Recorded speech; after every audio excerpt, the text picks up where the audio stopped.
Mesdames et messieurs, bonsoir chez vous et merci de nous suivre sur BF1, la chaîne au cœur de nos défis. Mais nos sincères excuses pour ce retard indépendant de notre volonté. Bienvenue à votre émission au cœur du sport. Aujourd'hui, nous recevons le sélectionneur national Kamou Malo, arrivé à la tête des étalons au moment où l'équipe était presque à la croisée des chemins. Kamou Malo était face au dilemme du rajeunissement et du résultat. Malgré les débats que suscite parfois son coaching, Kamou Malo est en train de faire son trou à la tête de la sélection nationale du Burkina Faso. Avec lui, nous allons aborder trois sujets principaux: les éliminatoires de la Coupe du Monde, sa méthode de travail justement et la phase finale de la CAN. Coach Malo, bonsoir. Bonsoir Madi, bonsoir aux téléspectateurs. Merci d'avoir répondu à notre invitation. Je vais vous interroger en compagnie de mon confrère Arsène Konditamde. Arsène justement qui était avec vous lors de la première campagne contre le Niger et l'Algérie. Alors donc avec ce match référence, Arsène, bonsoir. Bonsoir Madi Zongo.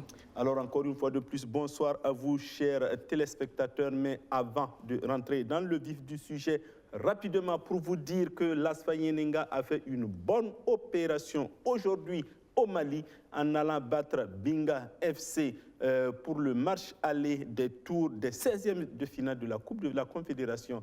1-0, un but de Sie Noufé, donc à la 29e minute. L'autre actualité, naturellement, c'est le championnat national avec la 4e journée qui a débuté ce soir avec la victoire de l'AS Police devant l'ASFB 3-0. Le reste du programme, on aura demain EFO ASEC au stade Issoufou Joseph Konombo, un derby de l'Ouest Royal Kiko au stade Wobi. Dimanche, Salitas Majestic, c'est au stade donc Issoufou Konombo, et en deuxième heure, donc USFA et RCB. Alors, l'actualité chaude, et là, c'est au niveau donc de l'administration donc de notre football, la fédération, le comité exécutif qui change un tout petit peu de visage sur les principes. Si les figures de proue sont restées, on note quand même le départ de Raymond Dagba, dit Papi, remplacé par Youssouf Fayama à la tête de la commission chargée de la normalisation et des centres de formation, et surtout de Bourema Zio, qui laisse sa place de président de la commission centrale des arbitres à Ousmane Diallo. Voilà, il s'appelle d'ailleurs Souleymane, puisque c'est son Néozélien, on a arbitré. Il s'appelle Ousmane Souleymane Diallo. Voilà. Alors donc c'est un tout peu, c'est aussi l'information sportive. Alors avant d'interroger le coach Malo, nous allons aller vers notre réalisateur Irénée Nana qui nous propose quelques réactions du coach Kamou Malo sur des points précis. On l'écoute avant de revenir au débat. La fierté du peuple, c'est les étalons, les honneurs. Et je pense que votre rôle principal, c'est de nous accompagner, pas de nous attendre au tournant, mais nous permettre de vraiment prendre ce virage assez, j'allais dire, en épingle pour les compétitions à venir. Donc je compte surtout sur votre rôle d'accompagnant que d'antagoniste. En tout cas, je ne suis pas l'adversaire de qui que ce soit, surtout par la presse, parce que je sais ce que vous pouvez apporter en tout cas à ce football burkinabé. La fierté du peuple, c'est les étalons, les honneurs. Sans langue de bois, moi je pense que la sélection nationale mérite beaucoup plus de respect. Aucun joueur ne se mettra au-dessus de cette équipe nationale. Et je pense que lorsque on effectue un changement et que vous n'êtes pas content, même en club, ce que vous n'acceptez pas faire, vous ne le faites pas en sélection. Voilà, donc pour moi, c'est simplement cette indiscipline que je sanctionne. Alors, vous dites simplement aux autres que rien ne va passer, tel comportement ne saurait être toléré. Voilà, donc c'est la raison pure et simple pour laquelle, en tout cas, il n'a pas été appelé cette fois-ci. La fierté savez, tout ce qui est nouveau fait peur. Moi en particulier, j'étais un peu sceptique par rapport à ce concept, parce que pour moi, il est question de protéger mon groupe et de le garder vraiment un peu loin de tout ce qui peut se faire autour de ça. Mais en participant et en vivant en tout cas ce lancement-là en direct, sous mes yeux, j'ai compris que c'était un appel en tout cas à l'unité. Et c'est une chose qu'il faut saluer. Et c'est comme je l'ai dit, peut-être que nous avons des approches peut-être différentes, mais on a tous envie d'aller au Qatar. Et moi en premier, parce que ce serait un exploit que d'être au Qatar avec les étalons. Vous avez déjà réservé le billet? Il m'a dit, Oui, vous avez le billet, on va le confectionner dans un mois. D'accord. Alors, Coach Malo, on va aller directement droit au but, comme on dit. Alors, pour ces éliminatoires de la Coupe du Monde, dès le départ, comment vous les avez appréhendés? Bon, pour être sincère, pour moi, c'est comme je l'ai dit, même si à chaque fois, quand je le dis, je me fais rattraper toujours par la patrouille, nous n'avons pas la même manière de voir les choses. Moi, je vais avec un peu plus de recul. Quand j'arrivais à la tête de cette équipe, il y avait déjà la pression, vous-même vous l'avez relevé, il y avait ce défi, non seulement des résultats, et le défi du rajeunissement. Alors, nous avons pu nous qualifier pour la Coupe d'Afrique. Pour moi, franchement, la tête à cette Coupe d'Afrique, c'est une première pour moi. Et je pense que ça, déjà, c'était un défi énorme.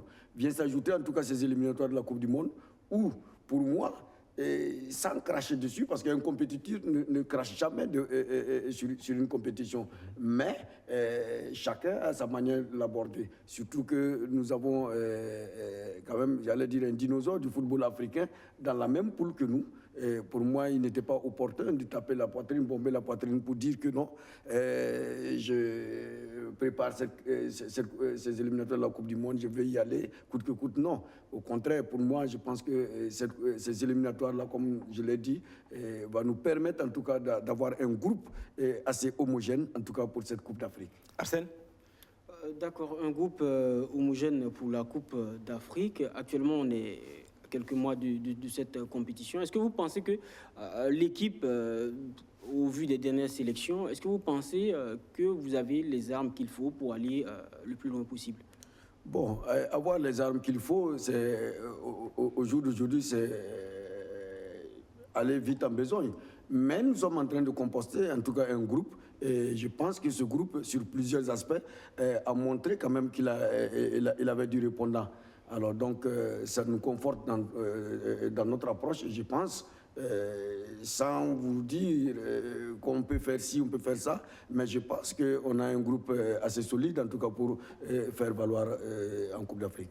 Alors, coach, on voit qu'au niveau du goal à virage, comme on le dit, l'Algérie est quand même largement devant, donc ce qui vous contraint à gagner les deux matchs pour vous qualifier. Alors, est-ce que ce n'est pas aussi là un peu la limite de l'exercice? Parce que l'Algérie passe 8 buts à Djibouti, pratiquement 10 au Niger en 2 matchs. Bon, vous, c'est un peu moins, mais vous avez quand même le même nombre de points. Est-ce que ça ne vous refroidit pas un peu? Bon, me refroidir, non, pas du tout. Au contraire, cela me galvanise. Chacun doit connaître. Chaque matin, m'a dit, quand je me lève, je me regarde dans une glace. Je sais, je connais l'image que cette glace me renvoie.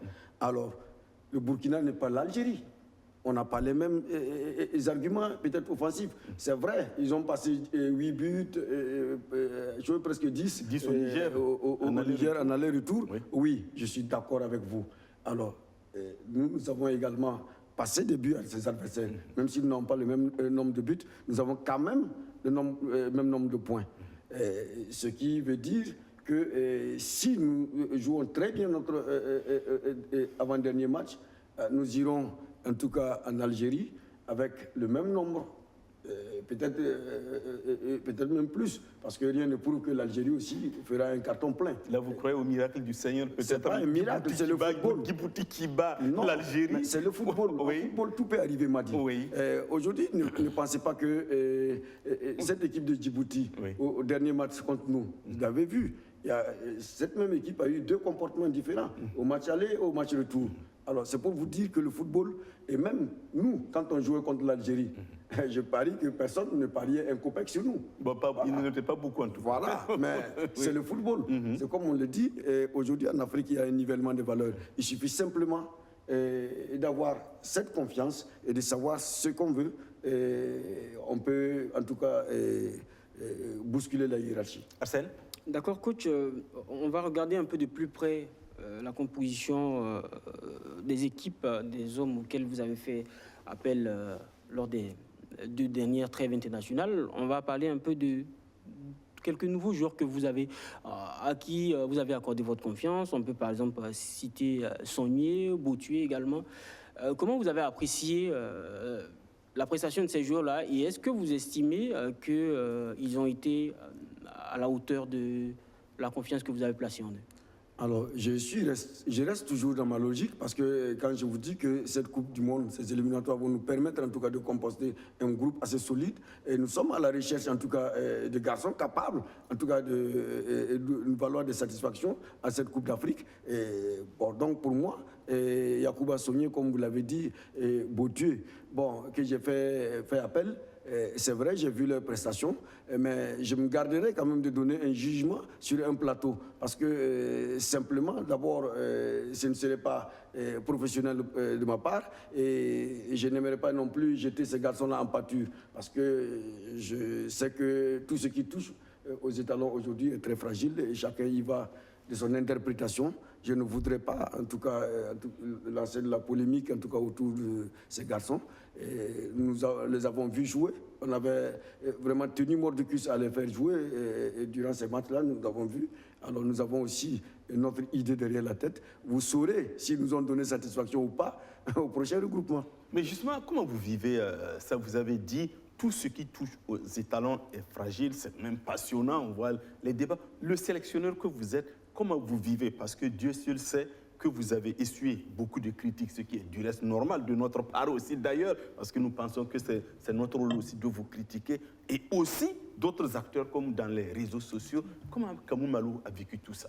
Bon, comme tous les citoyens, et je vous dis, par moments on souffre, on a peut-être que sa propre seule famille autour de soi qui vous remonte.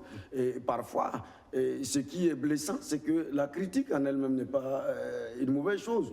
Mais quand la critique devient, on descend aussi bas, en dessous de la ceinture, ça, ce n'est pas du tout intéressant. Et parfois, c'est comme si j'ai l'impression qu'on c'est un attentat à ma vie privée. Et parfois, on sort des choses qui ne sont pas à la limite acceptables. On le dit parce que c'est malo ou bien c'est parce qu'on pense que... Je ne vais pas ici jeter l'anathème sur quelqu'un, dire que ici on va rentrer dans un autre débat de couleur ou de non, pas du tout. Le Burkinabé que je suis, je connais bien ma place et je connais aussi mes droits et devoirs. Et je pense que c'est aux autres de voir si la critique m'a été adressée a toujours été juste, il n'y a pas de problème. Il y a des critiques constructives qui nous ont porté fruit. Nous sommes servis de ça, en tout cas pour rebondir. Mais il y en a d'autres aussi. Bon, Dieu seul sait que Dieu m'en garde, je n'accuse personne.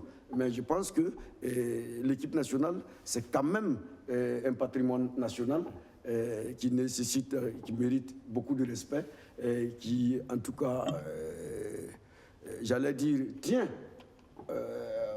vraiment à cœur le Burkinabé. Donc, cette passion autour de cette équipe nationale ne m'étonne pas. Alors, si vous voulez effectivement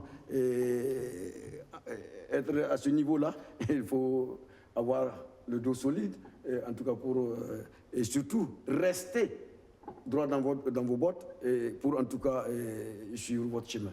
Arsène?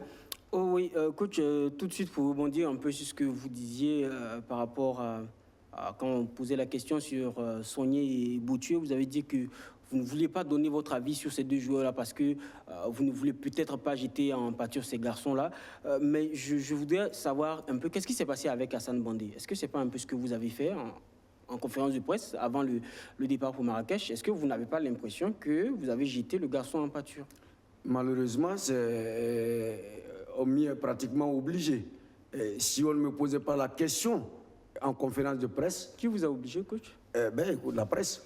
Il y a vous une n'étiez pas question. obligé de répondre à la question. Je n'étais pas obligé de répondre, Oui. mais je connais le contexte burkinabé. Ok. Je garde ça en moi. On dira qu'il fait encore du mouta-mouta, il ne t'explique pas pourquoi il n'a n'est pas pas fait loin telle de ou telle chose. Kosiam, donc le mot Alors, mouta-mouta, moi, c'est j'ai pas préféré grave. simplement, et je vous dis, ce n'est pas une mauvaise chose. Oui. Ce n'est pas une mauvaise chose que Oui. de dire ça. Oui. Alors, j'ai dit simplement, et ça doit servir, en tout cas, de leçon pour les autres. Ce n'est pas Hassan Bandé seulement. J'attire l'attention de tout le groupe par rapport à certaines situations. Alors, je pense que Hassan Bandé, c'est un garçon, et je vous dis, c'est un garçon qui m'est cher, parce que en équipe nationale, il ne m'appelle jamais coach, il m'appelle papa. Ah, ok. Alors, malgré tout, quand c'était agi, en tout cas, de taper dessus, j'ai tapé. Qui aime bien châtie bien. Voilà. Coach, d'accord, mais aussi on peut se poser une question qui, ma foi, est peut-être légitime aussi. Est-ce que vous n'avez pas l'impression, sur le cas Hassan Bandé, d'avoir utilisé un marteau pour taper sur une mouche? C'est-à-dire que vous avez trouvé un garçon qui était un peu faible, sur qui vous étiez sûr que vous pouvez taper, et vous avez tapé parce qu'on a ouï dire aussi que parfois les écarts de comportement au sein de la sélection, ça n'a pas commencé par lui, mais on n'a jamais eu de prise de position médiatique par rapport à tel ou tel garçon.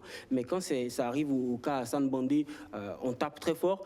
Mais vous avez dit qu'on vous y a obligé, mais en même temps, la question que je me pose, je me dis, c'est pas la première fois que les journalistes, par exemple, vous posent des questions sur des joueurs, peut-être qui ne sont pas présents, ou bien sur des joueurs que vous n'avez pas convoqués, mais je me dis que peut-être parfois certains n'ont pas de bons comportements en sélection, peut-être que vous avez décidé de couvrir ces autres-là. Pourquoi quand ça arrive autour de Hassan Bandé, on a l'impression une sanction qui est un peu démesurée?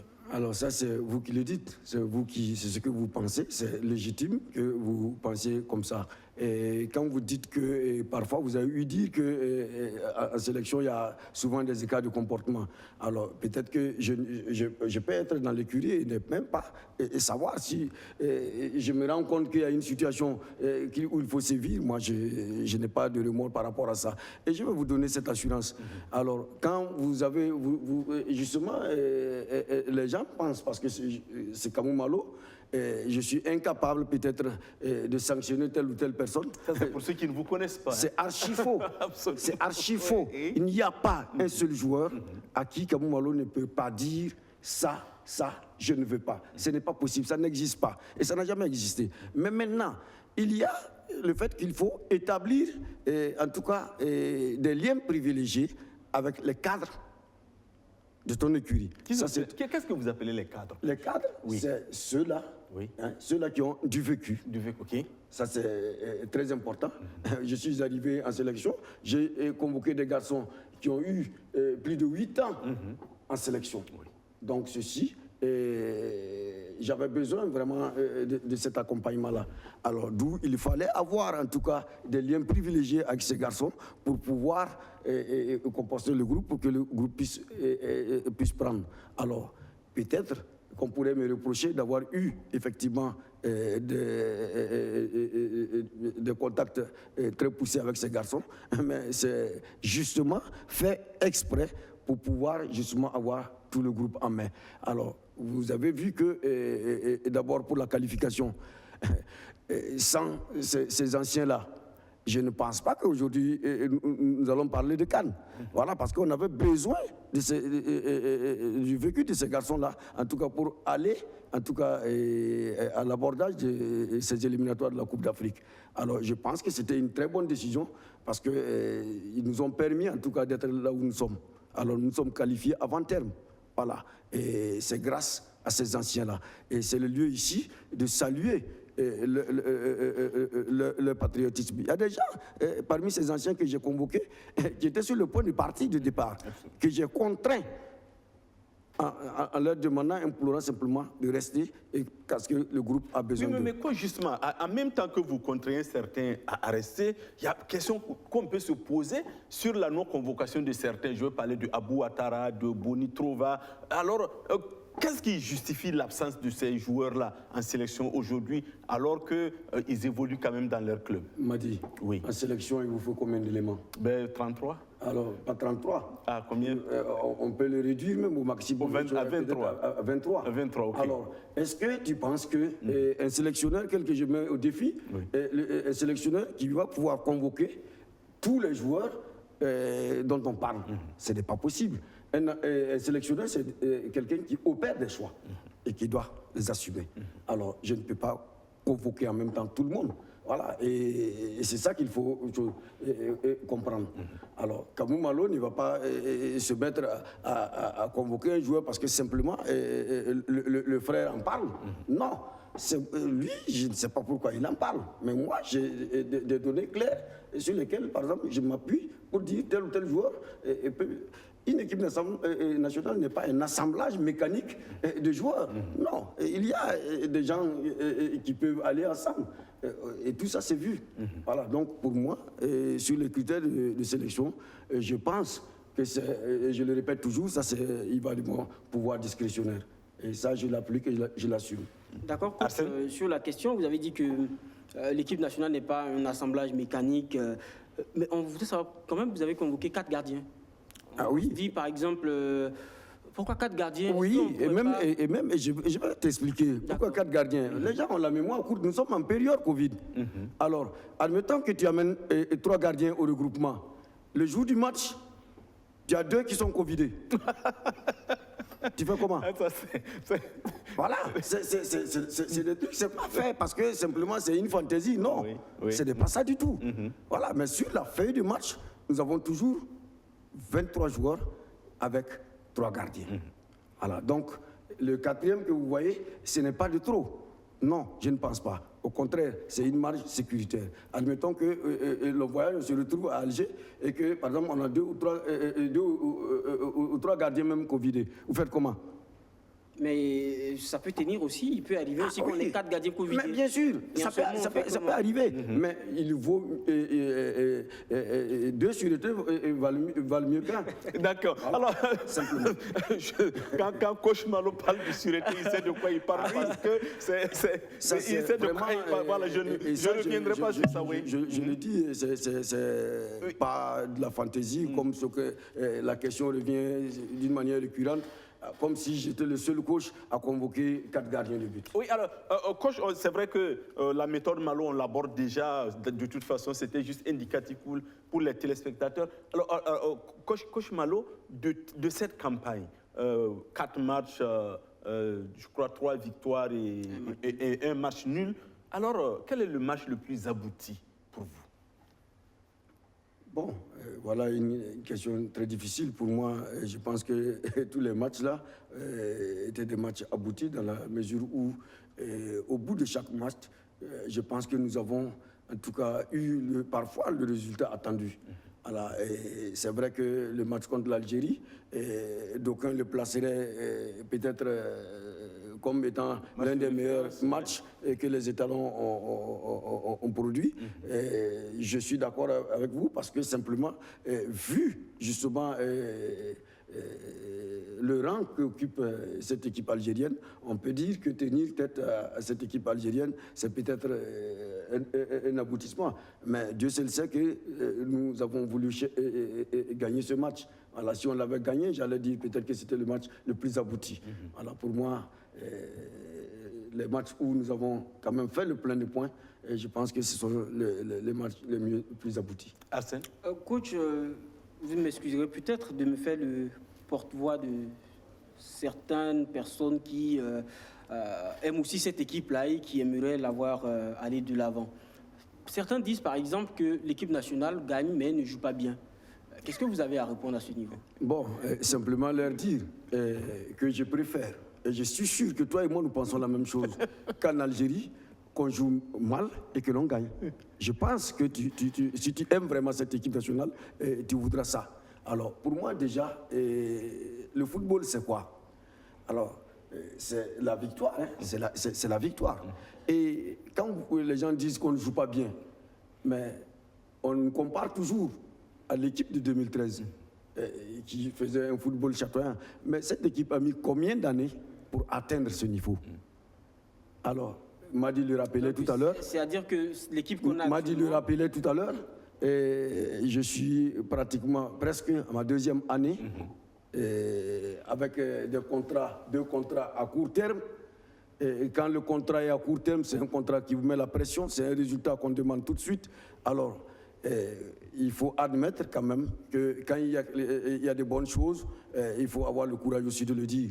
Voilà. Je pense que, Vas-y, je pense que quand les étalons gagnent, tout le monde est content et je pense que les gens félicitent le coach, félicitent aussi les joueurs. Mais là, est-ce que vous êtes en train de peut-être de nous dire que vous n'avez pas les éléments qu'il faut pour produire le football qu'il faut, que les Burkinabés demandent, c'est-à-dire allier le beau jeu et la victoire? Oh là là, et ça n'arrive pas tous les jours. Et même à un certain niveau, aujourd'hui, le football est en train de changer.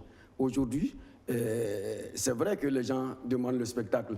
Et là où les gens mettent beaucoup d'argent, parfois, c'est le résultat aussi qui compte. Alors, je ne dis pas que je n'ai pas les éléments nécessaires pour produire du beau football. Mais le beau football ne se produit pas en une journée. Tu as assisté à un regroupement des étalons. On a combien de temps pour s'entraîner ensemble?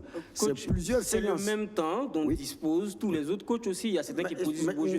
Soit, moi je pense que soit on n'a pas les hommes qu'il faut pour jouer le jeu qu'on veut, soit c'est le coach qui n'arrive pas à concocter le bon menu. Non, le bon menu, ça c'est vous qui le dites. Par exemple, si moi dans mon menu je préfère ce que je suis en train de faire, cela ne veut pas dire qu'on ne jouera pas bien. C'est pas ce que ça veut dire. Prendre des éléments, surtout des jeunes éléments. C'est des jeunes. Alors, vous les mettez ensemble. Vous savez, l'équipe nationale, ce n'est pas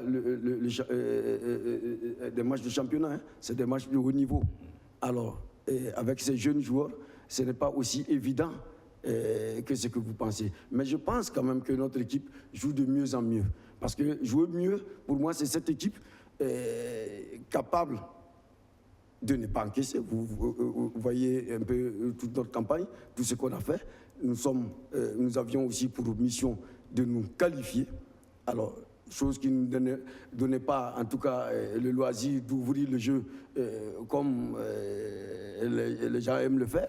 Parce que si tu encaisses et tu n'arrives pas à marquer, D'accord. Voilà. Alors, coach, on va aborder la CAN parce que comme l'émission est interactive, on va permettre à quelques téléspectateurs de vous poser des questions. Nous disons bien poser des questions, pas de commentaires parce que nous sommes un peu pris par le temps. Alors, coach, vous jouez le match d'ouverture contre le Cameroun. C'est vrai, il y a les éliminatoires de la Coupe du Monde, mais est-ce que vous pensez au 9 janvier 2022? Bon, serait difficile de ne pas y penser. Ah oui? Oui, parce que d'abord, j'étais au tirage. J'ai vécu le tirage en direct. J'étais sur place. Alors déjà, je sais ce que cela revêt comme importance pour nous, à nos yeux, parce que jouer un match d'ouverture, c'est en même temps, j'allais dire, de l'honneur. Que d'ouvrir le bal avec le pays organisateur. Mais c'est en même temps un challenge. Alors donc pour moi, j'y pense énormément. Arsène? Coach, vous dites que vous utilisez les matchs des préparatifs, de la qualification pour le mondial, pour préparer la CAN.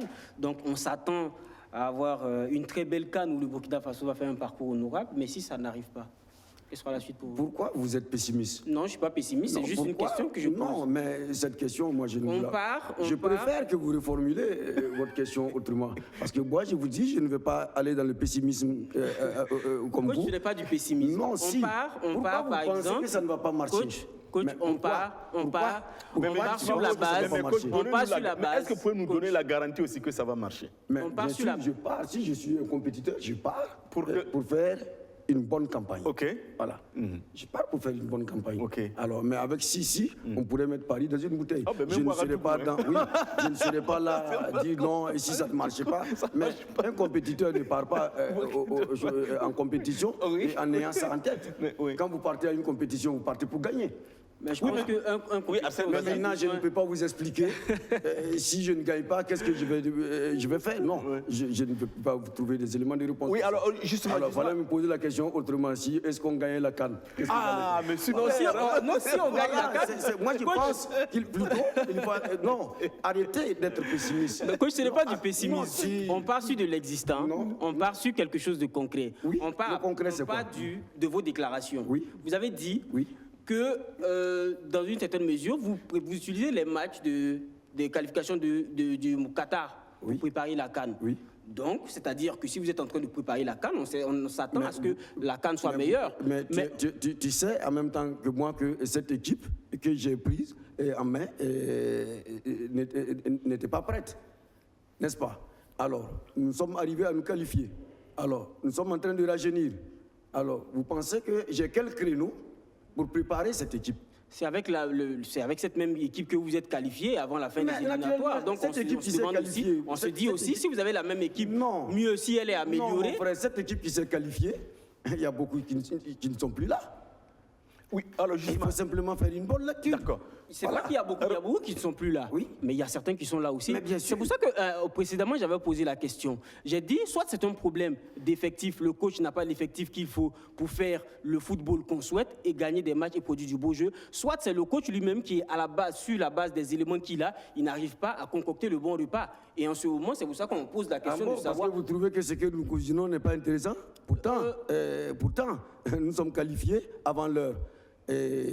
En Coupe d'Afrique, nous sommes qualifiés un tour avant. Alors, il y a des équipes qui jouent bien ici. Écoutez, je ne veux pas tomber dans ce débat. D'accord. Je pense que ça ne tient pas. Coach, on a quelqu'un en ligne. Oui. Bonsoir, monsieur. Oui. Alors, diminuez le... Bonsoir. Voilà. À qui ai-je l'honneur, s'il vous plaît? Excusez.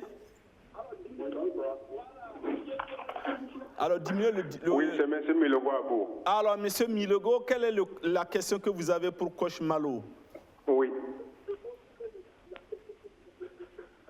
Oui, voilà. C'était vraiment... C'était pour juste demander à M. Malo. Oui.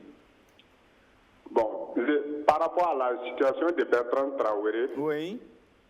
Bon, je voulais savoir vraiment si à la prochaine rencontre contre l'Algérie pourra jouer. D'accord. Et pourquoi Bertrand est venu avec une blessure? D'accord. C'est tout? Alors, Coach Malo, répondez. Bon, merci aux téléspectateurs qui posent cette question. Voilà, depuis Pau, Depuis Pau. Depuis Pau. Voilà. Vraiment, je profite de votre micro pour dire bonsoir aux téléspectateurs de Pau. Alors, pour Bertrand n'est pas venu en sélection malade, non. C'est plutôt à l'entraînement qu'il a claqué. Okay. Alors donc ça c'est une première différence. Ensuite, est-ce qu'il pourra venir au prochain regroupement? Alors c'est comme si on me posait la question par rapport aux autres. Vous avez vu que Franck Lassina, c'est le jour même de la publication de la liste qu'il se blesse. Alors donc nous sommes là, nous croisons les doigts et nous prions tous, en tout cas pour nos joueurs. Bon, les sélectionneurs, c'est ça aussi, ce sont des aléas, en tout cas, qu'un sélectionneur peut vivre. C'est pas comme en club où tu as les joueurs toute la semaine, tu sais que telle personne. Non, on fait avec aussi certaines choses. Alors, dire au jour d'aujourd'hui, si Bertrand sera là, je le souhaite de tout cœur. Il est parti un peu guéri, mais bon, il ne pouvait pas parce que c'est une blessure musculaire. Et on n'a pas voulu simplement prendre de risques aussi pour ne pas aggraver cela. Et je pense qu'il aura peut-être des soins appropriés en club et qu'il va nous revenir en tout cas. Dans la même lignée que le téléspectateur, on pourrait parler de Edmond Tapsoba aussi. Oui, bon, on suit tout doucement qu'il a repris. Bon, vous ne savez pas ce que on suit ça au jour le jour. Quand on voit certaines choses aussi, ça nous donne du baume au cœur. Voilà. Et tout ça, c'est pour vous dire que cette équipe que vous avez vue, il y a quand même certains qui étaient devenus pratiquement des cadres qui n'y étaient pas. Voilà, on a eu beaucoup de problèmes dans ces deux rassemblements. Il faut que les gens se souviennent de ça. Voilà, bon, c'est vraiment, nous prions en tout cas pour que ces garçons-là retrouvent en tout cas de la santé et surtout du temps de jeu, parce que c'est le plus important. Alors, coach, justement pour cette CAN, c'est vrai, on ne va pas revenir encore sur le débat ancien, parce qu'en football, il n'y a pas d'anciens. Est-ce qu'on a des chances de revoir, par exemple, un grand monsieur comme Charles Kaboré, qui a beaucoup servi donc ce football et qu'on aime, peut-être Alain Traoré, etc. Est-ce qu'il est possible que ces joueurs reviennent en sélection? Pourquoi pas, la sélection n'est fermée pour personne. Alors, et surtout, je vais vous dire une chose, on ne crache pas sur l'expérience comme ça. Alors, ces garçons, j'ai toujours dit et tenté d'expliquer aux gens, Ces garçons peuvent ne pas être des garçons à 100% sur le terrain, mais être à 90%, en tout cas, serviables dans le vestiaire. Des cadres du vestiaire, comme on aime le dire. C'est très important, cette équipe-là. Vous savez, si j'arrivais, par exemple, je balayais, tout le monde arrivait pour mener. Aujourd'hui, nous serions peut-être en train de nous rechercher, chercher l'équilibre, en tout cas, de cette équipe. Alors, nous avons tenté une méthode, et je pense que cette méthode est en train de nous réussir, c'est le passage du témoin en douceur. Alors, tous les jours, pratiquement, je parle à Charles Kaboré, c'est quand même le capitaine emblématique. Et jusqu'à présent, ce qui fait qu'il n'est pas venu dans ces deux regroupements, c'est simplement parce que Charles n'a pas encore repris la compétition. Alors, c'est l'un des critères sur lesquels nous nous basons aussi pour convoquer les joueurs. Alors, ma prière est que Charles retrouve du temps de jeu. Et je pense que c'est un garçon qui pourrait nous apporter en tout cas pas mal de choses. Surtout pour le nouveau coach, le coach que je suis, novice en Coupe d'Afrique, ça il faut avoir le courage de le souligner. Ça sera votre première canne. Voilà, ça sera ma première canne, mais c'est des garçons qui ont vécu, pour certains d'entre eux, 3 cannes d'affilée, 4 cannes. Ce n'est pas des expériences sur lesquelles il faut cracher. Non, et il faut que nous allons patiemment à notre rythme. Parce que le Burkina, ce n'est pas l'Algérie, le Burkina, ce n'est pas le Nigeria, le Burkina, ce n'est pas le Ghana. Le vivier n'est pas aussi large comme les gens le disent. Alors aujourd'hui, il y a un phénomène au Burkina. Vous savez, sur Facebook, tout le monde s'entraîne. Tout le monde est grand sur Facebook. Voilà. Et là, on pense que tout ce qu'on voit, c'est des gens qui sont capables Non, et il faut avoir le courage de le dire. Bon, Mark Zuckerberg a créé des entraîneurs sur sa page. Voilà, et c'est dommage que ce soit comme ça. Oui. Mais nous faisons, je reviens à ce que tu disais tantôt, nous faisons avec ce que nous avons. D'accord. Alors, Arsène? D'accord, merci coach. Vous avez dit que ce genre d'expérience, on ne peut pas cracher dessus. Comme m'a disait, pour un garçon comme un monsieur comme Charles Kaboré, excusez-moi, c'est quelqu'un qui actuellement n'a pas encore retrouvé de la compétition, mais Alain Traoré, il a quand même repris la compétition. Je crois qu'il a déjà joué avec son club en préparation de la Coupe des Confédérations. Djibouti. Voilà. Est-ce que lui, par exemple, aussi, il y a des pistes sérieuses qu'on puisse le revoir aussi? Bon, je ne peux pas vous dire ici, sur ce plateau, que ce sont des garçons qui vont revenir. L'équipe nationale, ce n'est pas le patrimoine de quelqu'un, où on part et où on revient quand on veut. Vous reviendrez si on a besoin de vous. Moi, je veux plutôt qu'on utilise ce terme. Ils reviendront en sélection. Alors, coach, si vraiment le besoin, on a un téléspectateur puisqu'ils sont prioritaires. Bonsoir, monsieur. Bonsoir. Bonsoir, monsieur Zangou. Oui, à qui ai-je l'honneur? Ousmane. Ousmane. Monsieur Kodoro n'a violé, monsieur Zangou. D'accord, alors votre coach votre question pour coach Malo. Bonsoir, d'abord bonsoir au coach Malo.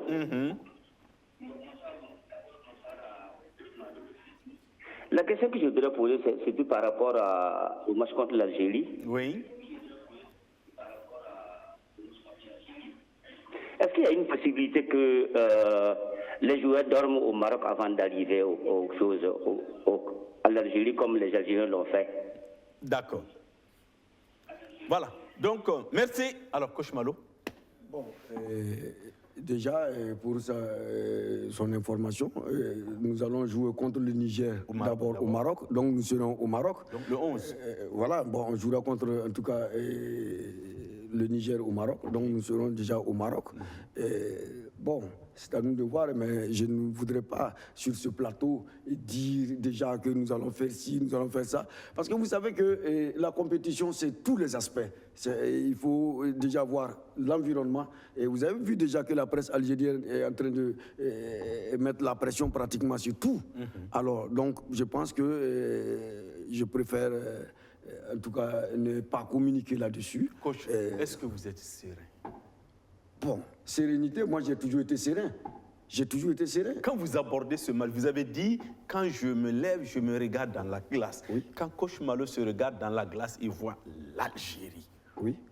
est-ce que vous êtes zen, comme on le dit? Mais naturellement, parce que... C'est naturel? Non, moi je ne vois pas pourquoi Oui. et je devrais trembler devant l'Algérie. Ok, Dieu non, merci. Je ne vois Dieu pas merci, pourquoi. Dieu merci. Non, loin de moi cette idée, c'est vrai. Et ils peuvent avoir beaucoup plus d'arguments que nous, ils peuvent avoir... Mais le football, le match d'un jour a sa vérité.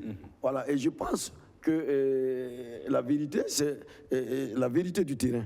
Et le jour du match, c'est la vérité du jour du match. Mais justement, ce match contre l'Algérie, où les Algériens étaient pratiquement, excusez, en boule après ce match nul, est-ce que ça peut être un point d'appui pour vous pour jouer le match du 14 à Blida? Bon, moi, je pense que c'est avoir, j'allais dire, un manque d'humilité de leur part. Et penser que une équipe comme le Burkina, il fallait venir marcher dessus. Et après un match nul, on est mécontent parce qu'il par-ci, par-là. On porte plainte contre les arbitres. Bon, tout ça, c'est un manque d'humilité, c'est un manque de respect pour nous. Alors nous, ça, je dis justement aux uns aux autres, il ne faut pas que nous travaillions justement à mettre la pression sur notre groupe. Au contraire, laissons les Algériens dans leur confort. Voilà, si dans leur confort, la vérité du terrain va nous déterminer, c'est tout. Aujourd'hui, moi, aujourd'hui, quand je me lève, je ne vois pas, dans ma glace, je ne vois pas l'Algérie. Je vois plutôt le Niger. Parce que c'est cette victoire face au Niger qui va m'amener devant l'Algérie à égalité de points. Alors donc, pour moi, le match le plus important, c'est le match contre le Niger. Arsène? D'accord, coach, le match le plus important aujourd'hui, c'est le match contre le Niger. On a vu aussi comment le Niger s'est comporté, surtout avec la première rencontre jouée à Marrakech. Là, on joue au Niger. On va jouer face au Niger qui aura peut-être... mais à Marrakech. À Marrakech, pardon. Oui. Est-ce qu'aujourd'hui, les étalons tels que vous les voyez face au Niger, est-ce qu'il y a de quoi faire un très bon résultat face à ce Niger qui peut-être n'a rien à perdre, mais qui a envie aussi de sortir la tête haute d'une compétition où elle a pratiquement perdu tous ses matchs? Bon, je pense que le Niger est déjà éliminé d'ailleurs. Déjà éliminé, mais qui peut-être a envie de sortir la tête. Justement, ce sont des équipes difficiles à jouer. Alors, nous allons prendre toutes les précautions nécessaires, en tout cas pour aborder ce match. Si je parle de l'importance de ce match, parce que je connais, j'ai d'autres données aussi qui entourent ce match, donc ce n'est pas un match qu'il faut prendre à la légère. Un match de football n'est jamais gagné d'avance. Alors, quel que soit l'adversaire que vous avez devant vous, c'est lorsque l'arbitre siffle la fin du match, vous voyez au tableau d'affichage que vous avez marqué beaucoup plus que l'adversaire, que vous gagnez le match. Mais est-ce qu'en ce moment, ce n'est pas le match face à l'Algérie que vous êtes en train de prendre un peu à la légère? Parce que vous dites que le plus important ici, c'est le match face au Niger. Est-ce qu'en même temps, donner la primeur au match face au Niger, ce n'est pas négliger en quelque sorte le match face à l'Algérie qui va se jouer à Blida? Pourquoi tu veux que je me projette sur un événement? Coach, on a deux matchs. Non, vous avez dit que le plus important, c'est celui qui vient. Moi, je suis une logique. Peut-être que nous ne sommes pas dans la même logique. C'est possible. Alors, moi, le match qui va m'amener face à l'Algérie à égalité de points, c'est le match contre le Niger. Si je gagne, je serai à 13 points. À 13 points. 13 points, ouais. C'est ça? Si l'Algérie gagne, si l'Algérie gagne, ouais, l'Algérie sera à 13 points. Ouais. Je ne souhaite pas perdre ce match. Alors, coach, le Niger. On prend un téléspectateur. Bonsoir, monsieur. Oui, bonsoir. Alors, à qui ai-je l'honneur? Monsieur Aziz. Monsieur Aziz, une question pour le coach? Oui, oui. Nous vous écoutons. Oui, bonsoir, coach. Bonsoir. Bonsoir. Ma question est la suivante. Oui. Est-ce que vous allez un jour essayer de jouer en 3 défenseurs centraux, si possible? Bon. Et en deuxième question, que devient le jeune Belem qui est en Algérie? Ahmed Belem, vous voulez parler de Ahmed Belem? Oui, Ahmed Belem. D'accord. Oui. Ok. Voilà, merci. Alors, coach? Bon, d'abord à la première question, est-ce que nous avons dans la tête un jour pensé essayer une défense à 3, c'est ça? Oui. Bon, l'idée nous trotte dans la tête, mais bon, nous pensons que ce n'est pas le moment de changer en tout cas notre dispositif tactique. Je pense que la défense à 4 nous réussit et nous insistons dedans.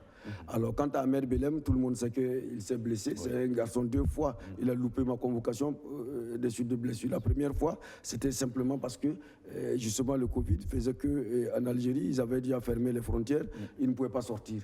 Et ma deuxième convocation l'a trouvé blessé. Alors donc, vous voyez que, bon, c'est un garçon sur lequel, en tout cas, théoriquement, nous avions compté. Bon, malheureusement, le soir, on a décidé autrement. Nous, tous ces garçons, nous prions simplement que ces garçons-là recouvrent leur santé. Vous allez voir, je pense, le football burkinabé. Oui, alors, coach, on a vu, c'est encore les réseaux sociaux, même si c'est eux encore qui fonctionnent. Arthur Zagré, donc le franco-burkinabé, qui a publié une photo avec le drapeau burkinabé, ça a enflammé les réseaux sociaux. Est-ce que vous avez des contacts avec ce garçon? Bon, je pense que ce n'est pas moi simplement. Je pense qu'avant mon arrivée, les gens même avaient tenté déjà d'approcher Arthur Zagré. Et quand je suis arrivé également, on a tenté également. Et même pour le regroupement passé, je pense que Aristide Bansé était déjà avancé même sur le dossier. Bon, je suis heureux d'apprendre qu'il a... Ben, en tout cas, oui, il a publié avec le drapeau du Burkina. Oui, ce qui est naturel, il est franco-burkinabé. Oui, bon, c'est son droit, même si nous pensons que ça vient un peu tard. On aurait aimé l'avoir depuis très longtemps. Alors, si, pourquoi tard? Non, si je dis tard, parce que ça fait quand même belle lurette. Il y a beaucoup de concurrence à son poste. Hein? Non, pas ça. Oui. Je trouve que on a émis le vœu de l'avoir depuis fort longtemps. Okay. Voilà, c'est ce que je veux, c'est cette idée que je veux exprimer simplement. Okay. Voilà, sinon, je ne dis pas qu'il est tard pour lui de venir en sélection. Non, ne m'envoyez pas encore. Parce que vous avez l'art de manipuler le français. Bon, on fait très attention. Voilà, d'accord. Ok, Arsène, et surtout n'embrouille pas le coach. Non, pas d'embrouille. Coach, est-ce que je vais encore poser une question, peut-être que je ne sais pas si vous allez me donner la réponse que j'attends, mais est-ce que... Mais si tu dois poser des questions et attendre des réponses, toi-même, ne pose pas. Pour la sélection pour le prochain regroupement, est-ce que vous avez pensé à lui? Désolé, je ne pourrais pas vous répondre sur cette question. Parce que vous n'avez pas encore fait la liste? Non, pas encore. Je ne peux pas déjà dire sur un plateau qu'il va venir. Non, nous ne sommes pas là pour faire le show. Non, on dit pas est-ce qu'il sera là. On demande, parce que vous avez dit que bon, on ne peut pas prévoir à l'avance. Mais est-ce que vous avez pensé à lui mais pour la prochaine naturellement, dans mon premier développement, je l'ai dit, moi-même j'ai pris contact avec lui, Bansé est en contact avancé avec lui. Bon, qu'est-ce que vous voulez d'autre? Que je vous dise non, il va venir? Non, il va venir. Bon, non, c'est pas. Alors, coach, c'est vrai que avec vous, le temps passe vite, et Dieu merci d'ailleurs. Mais alors, comment vous projetez avec cette équipe la qualification à la Coupe du Monde? Allons au Qatar, vous avez donné votre avis, la phase finale de la CAN. Moi, je ne vous demande pas de hiérarchiser, mais quand vous regardez dans la glace, comme vous l'avez dit, à quelle compétition vous pensez d'abord? Bon, présentement, j'ai la tête en tout cas à ces éliminatoires de la Coupe du Monde parce que c'est le plat qui est devant moi, c'est ce qu'il faut consommer. Alors, et je vous dis, nous avons fait un plan d'approche de préparation de tous ces matchs que nous avons déposés auprès de la fêtière. Et dans ce document, nous avons dit que c'est simplement les gens, c'est l'expression que les gens jouent. J'ai dit simplement, les compétitions, les matchs de la Coupe du Monde vont nous servir de préparation à la CAN. Alors, mais si nous sommes qualifiés en Coupe d'Afrique, les matchs de la CAN vont nous servir aussi de préparer cette Coupe du Monde parce que c'est pratiquement lié. Voilà, donc il n'y a pas l'un sans l'autre. Alors, moi, je veux simplement qu'on comprenne ça comme ça. Il y en a même qui ont trouvé que non, le coach il jette l'éponge, il a jeté les armes. Bon, c'est dommage qu'on puisse penser comme ça d'un coach qui prépare une compétition. D'accord. Alors, coach, nous sommes pratiquement à la fin d'émission. Nous allons vous poser une question et vous allez répondre. Alors, coach, est-ce que vous êtes tombé sous le charme d'un joueur et lequel? Des étalons? Oui, bien sûr, puisque vous entraînez les étalons. Vous voulez que je vous dise la vérité? Mais bien sûr, c'est pour ça que vous êtes là. Moi, je suis plutôt sous le charme du groupe. Du groupe? Oui. Et depuis que je même pas Gustavo Sangaré. Gustavo, c'est un élément parmi tant d'autres. Gustavo est à combien de matchs? Il ne peut pas être... Non, ça, je ne veux pas... Non, enfin, moi aussi, je le prends parmi les autres. Ça, c'est votre droit. Moi, depuis que je suis arrivé dans cette sélection, je n'ai refusé d'individualiser les choses. Pour moi, il n'y a que le groupe qui vaille. Voilà. Alors, coach, mais là, on va répondre. Est-ce qu'il est facile d'entraîner son fils en équipe nationale? Vous avez Patrick Malo que vous appelez sans doute sur les aspects sportifs, parce que là, nous savons que c'est un élément de valeur. Est-ce que le coach que vous êtes, souvent en voulant le classer, vous ne vous dites pas « Ah, on va dire que c'est parce que c'est mon fils ». Je vais être sincère comme d'habitude avec vous. Et pour moi, si Patrick ne mérite pas cette sélection, il n'y viendra pas. Okay. Alors, il est en sélection. Aujourd'hui, il est peut-être en concurrence avec un garçon qui vraiment pète la forme. Et il ne faut pas qu'on se leurre. Si son heure arrive, il jouera. S'il y a il jouera. Pourquoi pas? Mais pour moi, il n'y a pas une difficulté particulière liée à ça. Mais papa, qu'est-ce qu'il y a? Non, vous n'avez pas encore de ça. Nos relations en sélection, ce n'est pas des relations de père à fils. De père à fils. C'est d'entraîneur à joueur. D'entraîneur à joueur. D'accord. Alors, et puis, en sélection, je n'ai pas trop de contact avec lui. Voilà. Parce que, comme tous les joueurs d'ailleurs, si j'ai un contact permanent avec quelqu'un, c'est peut-être le capitaine avec lequel je discute beaucoup. Mais les autres joueurs, non, je ne suis pas ami avec mes joueurs. D'accord. Alors, coach, on est en fin d'émission. On aurait aimé encore avoir 30 minutes avec vous, mais malheureusement, le temps ne nous permet pas. Alors, coach, un dernier mot avant qu'on se quitte. Et quand vous regardez dans la glace, qu'est-ce que vous allez voir demain matin? Non. Ce que je souhaite simplement, c'est que c'est d'abord dire merci au public sportif burkinabé. Alors, tous les matins, quand nous passons, nous circulons aussi, dans le regard des uns et des autres, nous voyons de la gratitude, de la reconnaissance par rapport à tout ce que nous avons abattu comme travail. Alors, à tout ce public sportif, je dis merci. Nous avons encore besoin, en tout cas, de leur accompagnement et leur soutien moral à la presse. Je l'ai dit tantôt, je demande l'accompagnement. La presse, ce n'est pas de la faiblesse que de demander. Au contraire, je pense que c'est intelligent. Sans presse, on ne vous fouette pas beaucoup? Oui, mais c'est normal. Ah, d'accord. Heureusement d'ailleurs, c'est ce mot qu'on voulait. Ouais. Vous pensez que vous me fouettez, quelque part, pour moi, ça me permet de réfléchir. Voilà. Alors, merci. On est content de savoir que le coach n'est pas fâché contre nous. Si nous ne tombons pas dans la bassesse, il n'y a pas de problème. Le jeune et moi, nous avons discuté. Je vois que c'est quelqu'un qui a, en tout cas, Arsène, une idée bien claire de ce qu'il... J'adore ça, ça me donne des idées. Vous ne savez pas que ce genre de discussion est enrichissant. Alors, je vous dis merci pour ça. Mais ne tombons pas simplement dans certains débats, j'allais dire, du populisme, parce que je veux paraître, non. Laissons ça tomber. Et vous voyez, je prends l'exemple de la presse algérienne, par exemple, qui déjà, il y a 3-4 mois, a fait circuler un document que certains Burkinabés ici ont relayé sur la toile pour dire que Kamou Malo attaquait déjà l'équipe algérienne, il parlait mal de Belmadi et tout ça. Mais vous pensez que c'est fait quoi? C'est fait à dessein pour le match retour. C'est pour que me troubler, c'est pour que j'ai une entrée difficile en Algérie. Mais il profite de quoi? Parce que ici, Kamou Malo lui-même, sa presse ne laisse pas le fouetter, comme tu l'as dit, à tout bout de champ. Sur peu que l'on passe, la communication devient autre.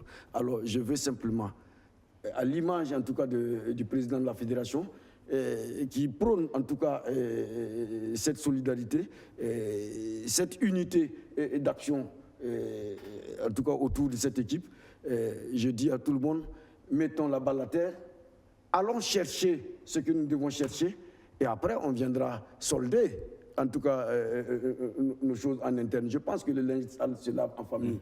Il ne faut pas que nous nous exposons en tout cas aux autres parce que ça fait...